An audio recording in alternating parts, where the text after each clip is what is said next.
Okay, today we're going to make something quick, easy, and delicious, and it only has 3 main ingredients. It takes about 5 minutes to make, and the food cost for this one plate is about 50 cents. But just because it's inexpensive doesn't mean it can't be elegant or delicious. Okay, let's begin. So we have 3 mandarins, we have 1 very fresh sardine that was caught this morning, and some canned white asparagus.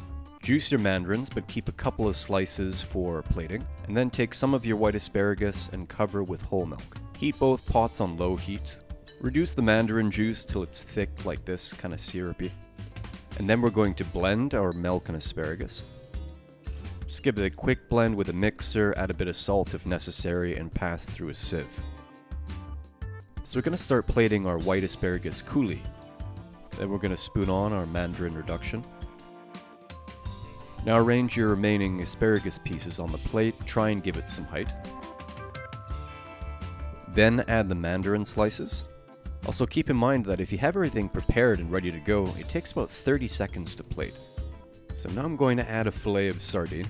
I'm just keeping it raw, marinated with a tiny bit of olive oil, but you can also cook your sardine if you prefer.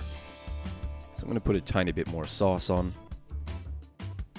And now I'm going to garnish with some herbs from the garden. You can use anything you want, really. But today I'm using some dill fronds. This is a very versatile dish. You can use anything you want in place of the sardine. Use what's fresh, use what's in season, and it will always be good. So I'm just going to finish with a bit of olive oil and we're ready to serve. Well, I hope you enjoyed that video. Thank you for watching. If you're new around here, please don't forget to subscribe for more recipes and techniques. Happy cooking!